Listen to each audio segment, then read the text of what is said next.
Hey guys, welcome back to another video. I'm back again with another traveling vlog. I've not done traveling vlogs in a while. I think the last one I did was when I went to Georgia.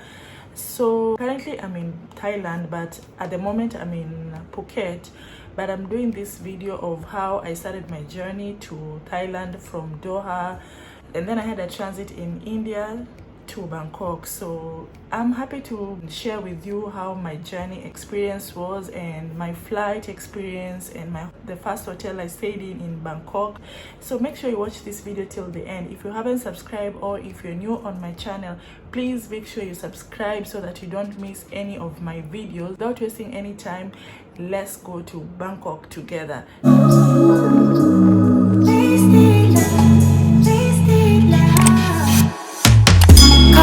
Let's pick up where we left off. So I started my journey from Doha to India.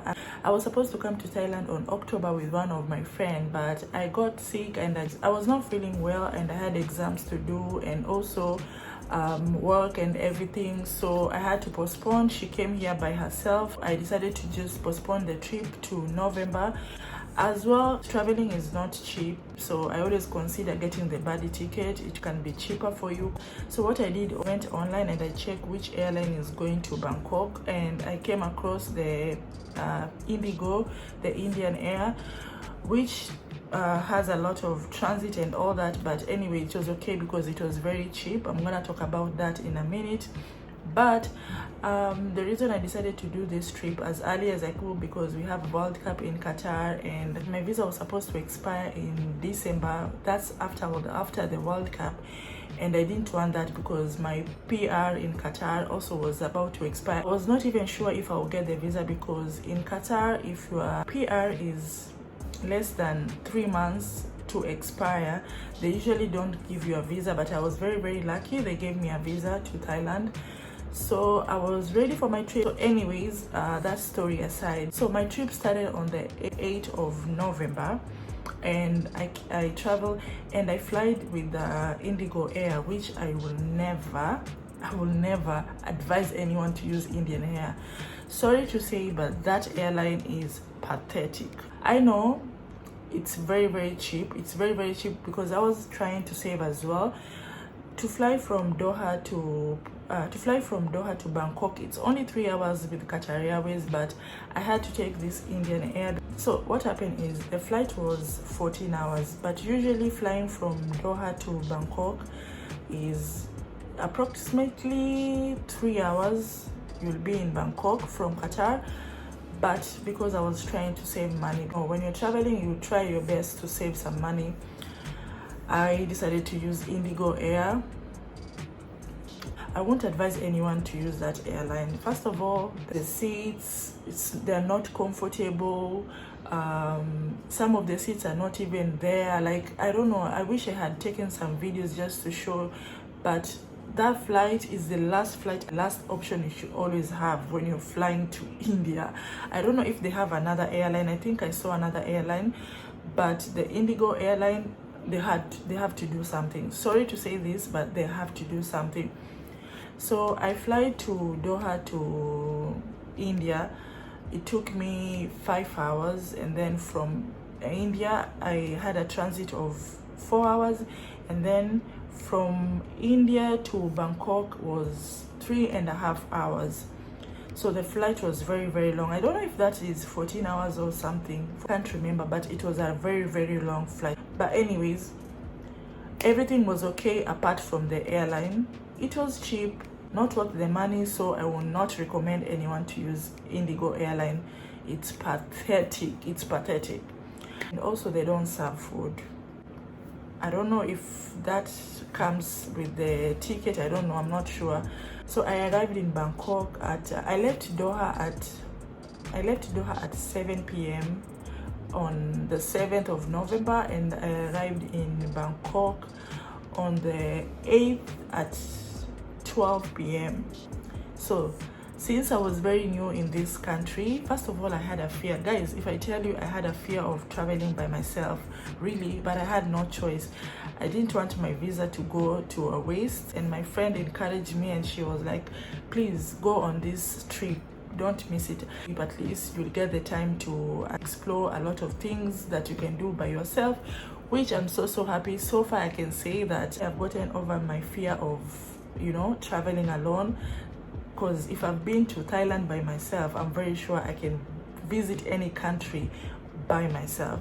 I arrived in I cannot pronounce the name of the airport in Thailand, but I will put it on the screen. I arrived here at 12 p.m.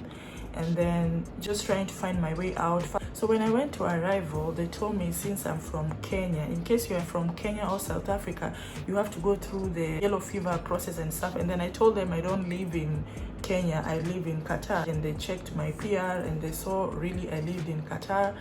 And one thing I will tell you is, if you're traveling from Doha to Bangkok, I don't know if it's mandatory to have this, but the lady at the airport in Doha, she insisted I should have my COVID certificate, but I was not asked the COVID certificate in Bangkok. They didn't ask me. I was almost missing my flight because she was trying to ask me to download my COVID certificate, which I'm vaccinated 3 doses. It's just important for you to just carry your COVID certificates just in case. You never know what will happen. And I went through that.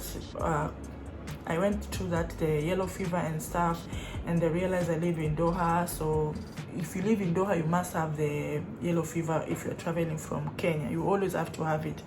So I told them I have it. I don't know why they asked me, because my friend told me she was not asked for those stuff that I was being asked. I don't know if because you know, from the airport I didn't even see a black person. I was so nervous about that, but they checked everything and I was okay. I passed through and I show them my visa and everything, and they tell me you're good, welcome to the land of smile, welcome to Thailand. That's what they call it here. Realize that's how they call it, the land of smile, because everyone will smile at you, which is very good. The first thing I did is to, of course, take my bags, and I tried to get some currency, and then I had to buy my SIM card at the airport. Make sure you buy your SIM card at the airport, because it's very important to move around, because I was here by myself in Bangkok with no tour guide, and mind you guys, I was moving around by myself. I was using Crab. I don't know if they call it Crab or what, I don't know, but I'll put it here. So make sure you download that app. It's like Uber or Bolt, but I prefer you use this one because you can at least book a taxi, you can book a tuk-tuk, you can book a motorbike. It's very affordable. And I bought a SIM card for a package of 750 bahts, which is about, in dollars, I think I'll put it on the screen. So I bought a SIM card, and you have to make sure you ask them if the SIM card can be used in Bangkok and Phuket. How fast is it? So when you purchase that SIM card, you get at least a package of local minutes, and you also get a package of local minutes, and you get a package of data. Because so far I've been using that data, and I have almost 7 days or 8 days here. I've been using the same data. It's very fast. So make sure you buy your SIM card at the airport. Even if somebody is picking you up at the airport, or you're having friends or something, I prefer you buy the SIM card at the airport. And also, don't forget to download the Crab, because it will help you to move around. Sometimes you don't really need a tour guide. For me, I've been using social media, mostly on YouTube. I go on YouTube, I go on Instagram, I go on TikTok. That's how I was getting to know most of the places I visited in Bangkok, and it's very easy. And also, another important thing is, when you're booking your hotel on the booking.com, make sure you book hotels at the center of Bangkok, or a place that will be very easy to access. So many sites, you know, the temples, everything that you want to at least visit and see. At least everything that you want to see should be around you. I was very lucky. The hotel I was staying in was very close to so many tourist attractions, which was very easier for me. I didn't use any tour guide. I was using Crab to book everything. Like, if you want to order food, if you want to know the location of where you are going, it's easy. You can book a taxi. Make sure whenever you're booking a taxi, they're using a meter. But so far, I can say I've not been conned. I was very surprised, because people are very friendly here, and it's very safe. I don't know it's the location I was staying in, but you know, coming from a black person, you know, we encounter racism a lot. I've met only few black people, which the other day I met one lady from UK. We met at the bar, and then I met one guy also. I think he was from the US. That's it. All along I've been walking down the street, I've never met a black person. The best thing you can do in Thailand is to always talk to people, ask questions, ask them. Most of them, they don't know English, but at least when you show them a picture of where you are going, they can at least assist you. You know, the hardest means of transport to use is train, because you know they usually announce it in their language, but I try to use train sometimes because I was trying to check the distance of places I was going.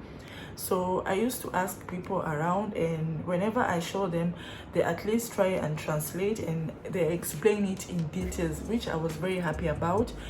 And yeah, that's pretty much it. That's how I arrived here so far, and I'm gonna share the hotel I stayed in, which I really loved. Sharing this because I'm not at that hotel at the moment, because it wasn't safe for me to talk about where I'm staying. You know, it's always good to just keep your location very private. So I'm not staying there anymore. I'm currently in Phuket, and that's why I'm sharing this video. But I can say that hotel is something that I really love.